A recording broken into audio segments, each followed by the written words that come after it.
મારું નામ જગદીશભાઈ મગનભાઈ ઉકાણી, ઇન્ડિયન આર્મીમાંથી 17 વર્ષ દેશની સેવા કરીને મારા માતૃવતન ગામ બેસણ પુગાડ્યા છે।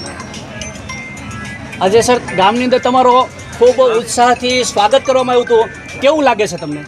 સાહેબ, એક ગામની લાગણી ભાવના હતી અને ગામ લોકોને કેવો સંદેશ હતો કે મારા તાલુકામાંથી જે દીકરો ગયો છે, મારા આજુબાજુના તાલુકામાંથી કે આજુબાજુના ગામમાંથી કોઈ પણ આવા નવયુવાન જાય અને ભારત દેશની બોર્ડરની રક્ષા કરે એવું ગામ અપેક્ષા રાખીને બધા આવ્યા હતા।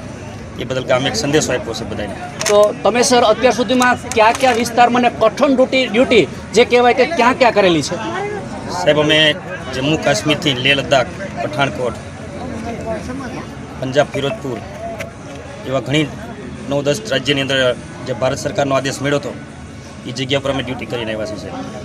કઠણ ડ્યુટીના એવોર્ડ આપને? કઠણ ડ્યુટીના એવોર્ડ સાહેબ એ છે કે લેહ લદ્દાખની અંદર મારી સંદીપભાઈ છે, જે મેં બે હારે જતા લેહ લદ્દાખની અંદર જે -28ની અંદર મેં ડ્યુટી આપેલી છે બે ભાઈ।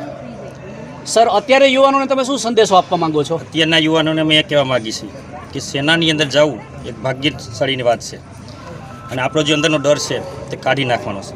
અને એવું કહે છે કે દરેક યુવાનો ભારત દેશની રક્ષા માટે જાય અને નોખા ક્ષેત્રની અંદર ફરજ બજાવે એવી આશા રાખી છીએ। નિવૃત્તિ પછી આપનો વિચાર? નિવૃત્તિ પછી સાહેબ આગળ વિચારધારા જોઈ છે, હજુ કશું કર્યું નથી? આવી પછી ખ્યાલ છે સાહેબ, અત્યારે હું કહીએ